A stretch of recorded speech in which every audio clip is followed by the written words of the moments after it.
दूसरा युवक का घायल बताया जा रहा है। 2 महीने पहले चचेरे भाई की हत्या हुई थी। एलपी शाही कॉलेज के पास गोली मारी गई। इलाज के दौरान संजय चौधरी की मौत हो गई। पैक्स अध्यक्ष संजय चौधरी, बता दें कि संजय की पत्नी पंचायत समिति सदस्य हैं। सदर थाना के पताही में इस वारदात को अंजाम दिया गया। तो ये तस्वीर जहां पैक्स अध्यक्ष के बेटे की गोली मारकर हत्या कर दी गई, अंधाधुंध फायरिंग हुई। इसमें एक और युवक घायल है जो इलाजरत है।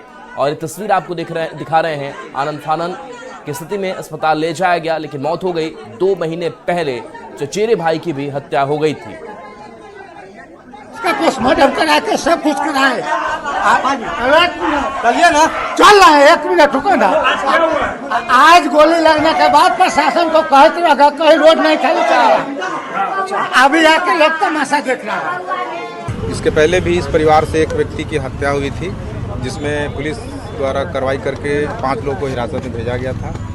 इस मामले में भी हम लोग जो है शीघ्र इस कांड का उद्भेदन कर लेंगे। जो इसमें दोषी हैं उस पर कार्रवाई की जाएगी।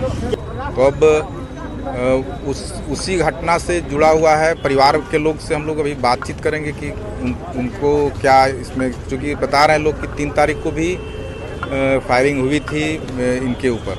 तो अपराधियों की संख्या कुछ पता चली? नहीं, अभी हम लोग तो अभी प्रिलिमिनरी होगा। हम लोग अभी जा रहे हैं, पीओ पर भी जा रहे हैं।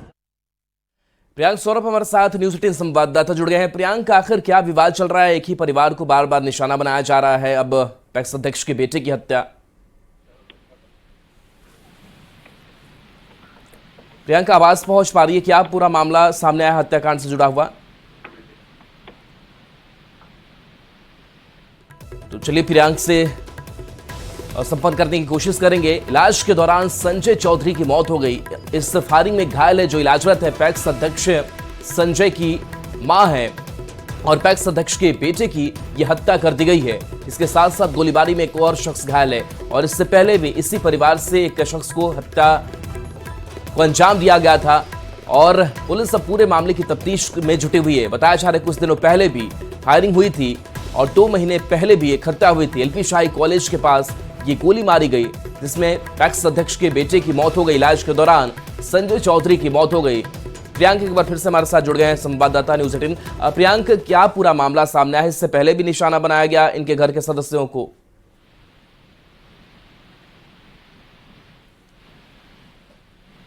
चलिए बिल्कुल, तो देखिए गोली लगने से दूसरा युवक जो घायल है वो इलाजरत है और पैक्स अध्यक्ष के बेटे की गोली मारकर हत्या कर दी गई है।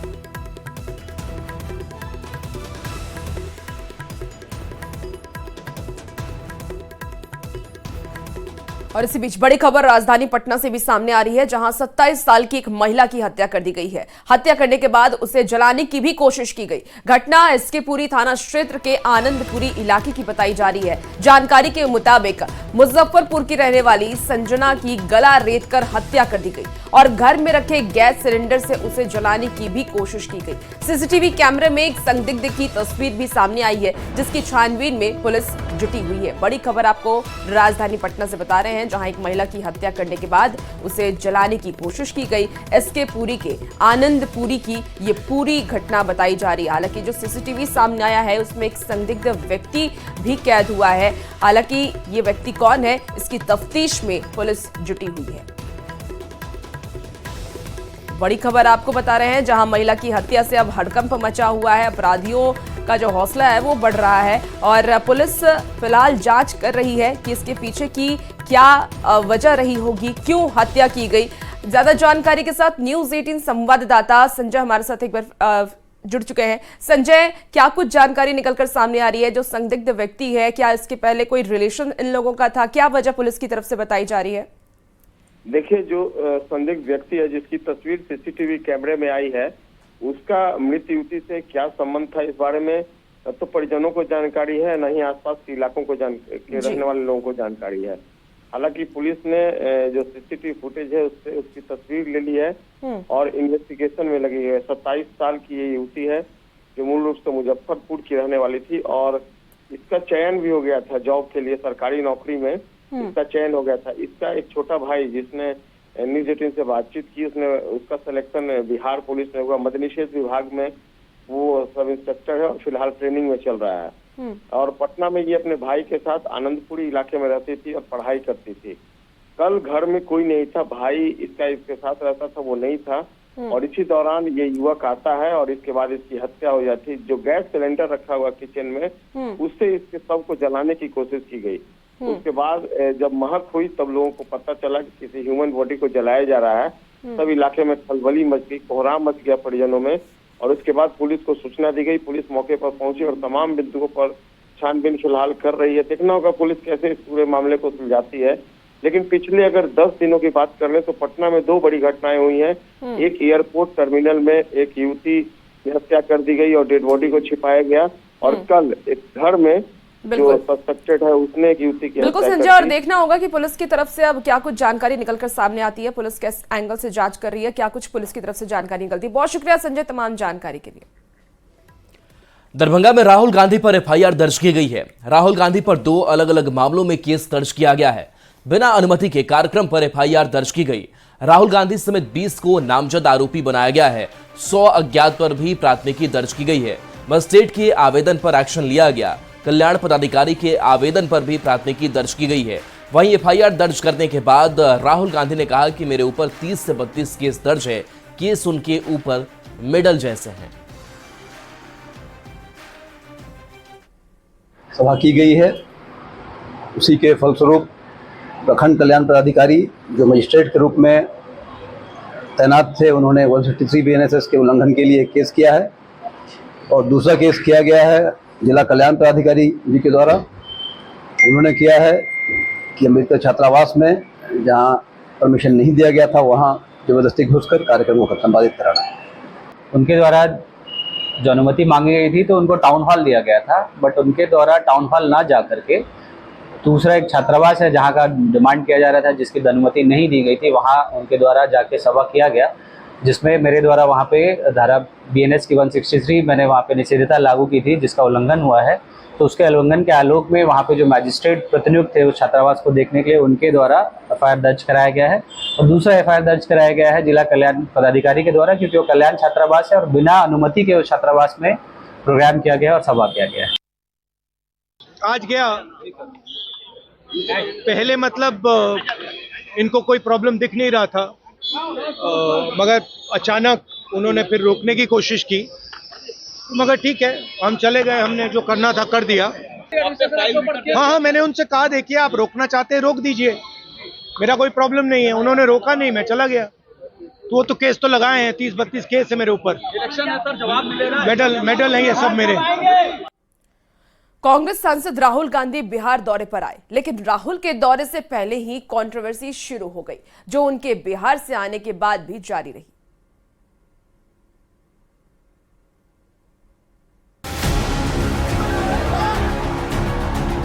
लेकिन उनके पहुंचने के पहले ही कंट्रोवर्सी शुरू हो गई।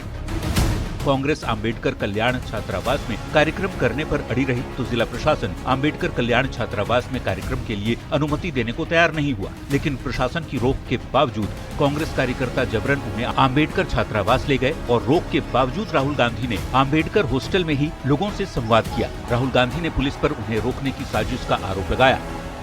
बिहार की पुलिस ने अभी मुझे रोकने की कोशिश की, रोक नहीं पाई। पता है क्यों नहीं रोक पाई? नहीं, इसलिए नहीं रोक पाई क्योंकि आपकी शक्ति मेरे पीछे है। राहुल गांधी की जबरन अंबेडकर छात्रावास में कार्यक्रम पर जेडीयू के राष्ट्रीय कार्यकारी अध्यक्ष और सांसद संजय झा ने पलटवार किया। संजय झा ने कहा कि हॉस्टल में कोई पॉलिटिकल कार्यक्रम नहीं होता, बिहार में चुनाव नजदीक है तो राहुल गांधी राजनीति करने आ गए हैं। अब वो वहाँ राजनीति करने के लिए आए हैं, बिहार में चुनाव है और उसके अलावा तो बिहार से कोई मतलब नहीं हूँ। आपको बता दें कि दरभंगा जिला प्रशासन ने बुधवार को ही बता दिया था कि राहुल गांधी को अंबेडकर छात्रावास की बजाय टाउन हॉल में संवाद की इजाजत दी गई है, लेकिन कांग्रेस नेता अंबेडकर छात्रावास में कार्यक्रम पर अड़े रहे और बिना इजाजत के किया भी। न्यूज 18 के लिए दरभंगा से रवि एस नारायण और विपिन कुमार दास, पटना से शैलेंद्र और धर्मेंद्र कुमार के साथ ब्यूरो रिपोर्ट।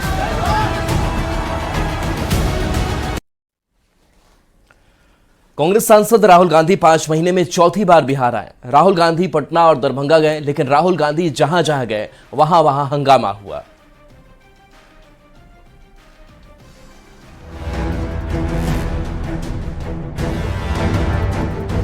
चुनावी साल में एक बार फिर राहुल गांधी बिहार पहुंचे। इस साल के अपने चौथे बिहार दौरे पर राहुल जहां जहां गए वहां हंगामा हुआ। दरभंगा की तस्वीर देख लीजिए। प्रशासन ने टाउन हॉल में संवाद की परमिशन दी, लेकिन कांग्रेस कार्यकर्ता अंबेडकर छात्रावास पर अड़े रहे। ऐसे में राहुल जब पहुंचे तो अफरा तफरी का माहौल हो गया। राहुल गांधी कार में बैठे रहे और बाहर हंगामा होता रहा। आखिरकार प्रशासन की रोक के बावजूद कांग्रेस कार्यकर्ता उन्हें जबरन अंबेडकर छात्रावास ले गए और राहुल गांधी पैदल ही कार्यक्रम स्थल तक पहुंच गए। खैर, राहुल गांधी ने 5 मिनट में लोगों को संबोधित कर मामला निपटा दिया, लेकिन हंगामा फिर भी नहीं थमा।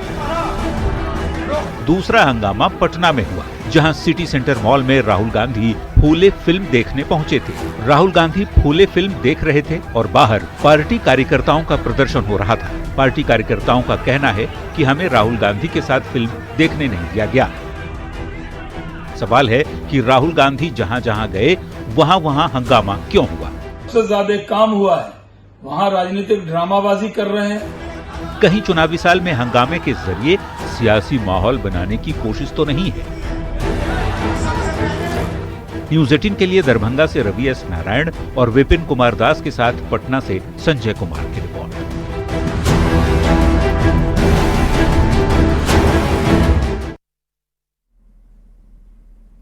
जातीय गणना पर बिहार में पॉलिटिक्स हाई है। बिहार दौरे पर आए राहुल गांधी ने जातीय गणना पर बड़ा बयान दिया। राहुल गांधी ने कहा कि नरेंद्र मोदी ने डरकर जातीय जनगणना का ऐलान किया। राहुल गांधी के इस बयान पर अब सियासत सुलग गई है। नरेंद्र मोदी से कहा, पार्लियामेंट में कहा, तुम्हें जाति जनगणना करना पड़ेगा। बिहार में मिशन 2025 में लगे राहुल गांधी ने एक बार फिर जातीय गणना पर क्रेडिट लेने की कोशिश की है।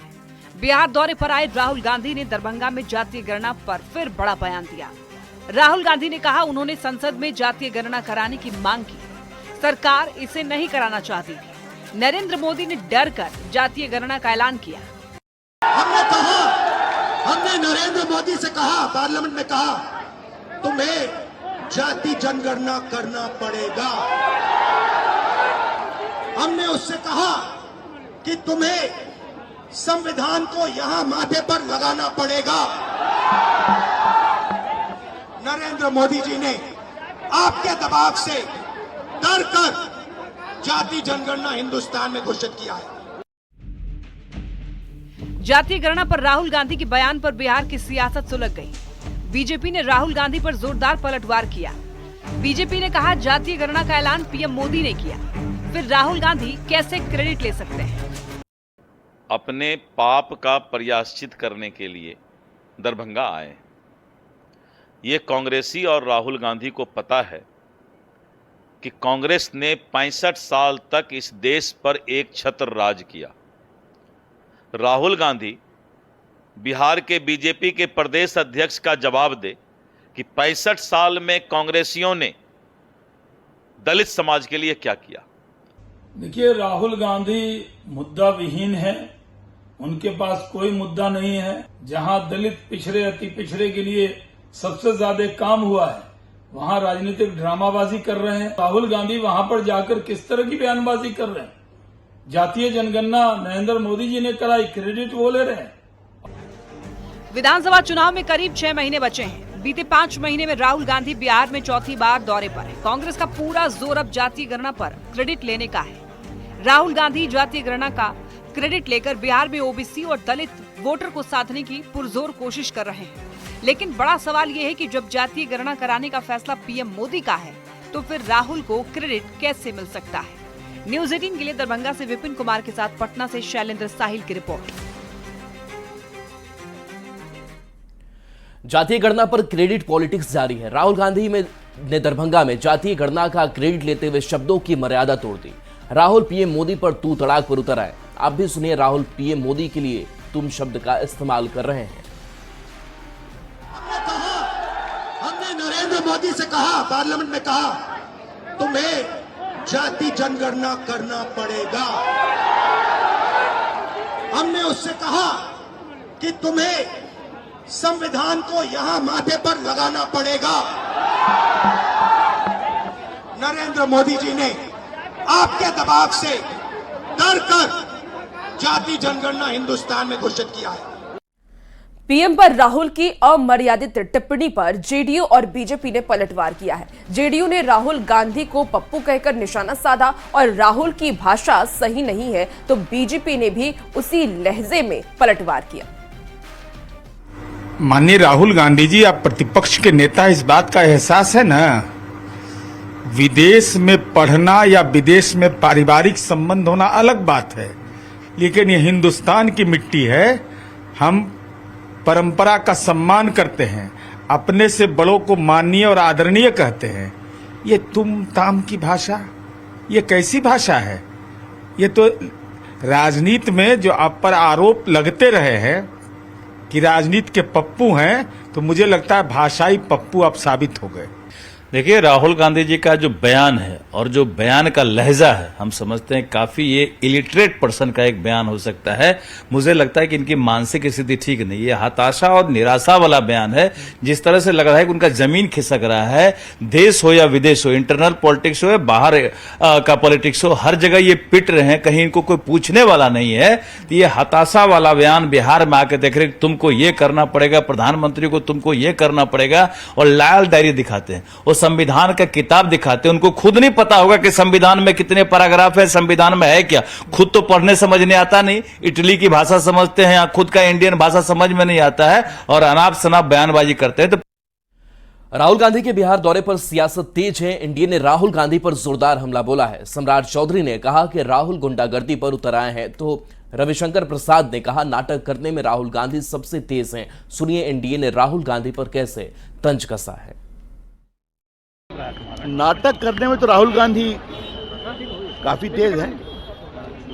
मैं उनसे एक ही बात कहूंगा, अब आप विपक्ष के नेता हैं, तो जब लोकसभा में विपक्ष के नेता हैं तो आपका दर्जा कैबिनेट रैंक का है, तो थोड़ा सा जिम्मेदारी चाहिए। आपको मानना पड़ेगा कि दलितों को और पिछड़ों को ठगने का जो कांग्रेस का हुनर है, वो आज 100 साल बाद भी कायम है। राहुल गांधी जिस न्याय को लेकर, शिक्षा न्याय संवाद को लेकर के आए हैं, बिहार में दरभंगा गए हुए हैं, उनसे पूछना चाहिए कि आपने अपने शासनकाल में कभी भी दलितों के साथ न्याय किया है? भाई, खुले मूवी तो कहीं भी देख सकते हैं, पटना में ही देखने का क्या प्रश्न उठता है।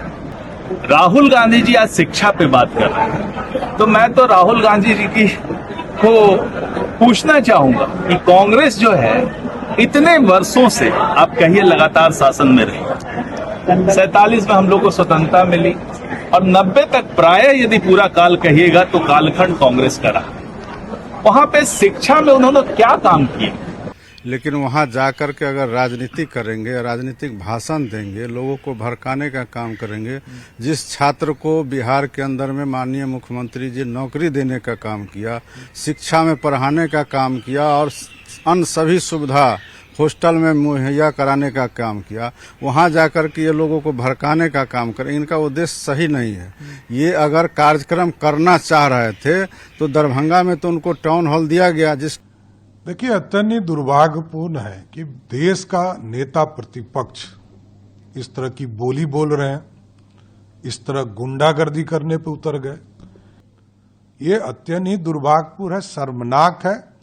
राहुल गांधी गुंडागर्दी करने बिहार आए थे, गुंडों की तरफ बोल रहे थे।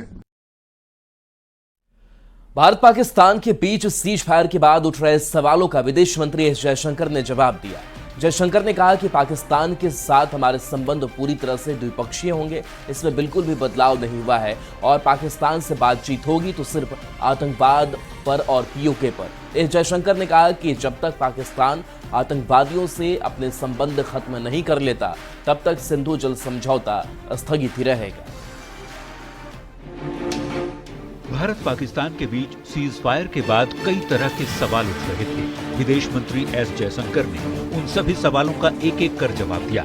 एस जयशंकर ने कहा कि पाकिस्तान के साथ भारत का संबंध द्विपक्षीय है, इसमें बिल्कुल भी बदलाव नहीं हुआ है। जयशंकर ने बताया कि पाकिस्तान से बातचीत होगी तो सिर्फ आतंकवाद पर और पीओके पर।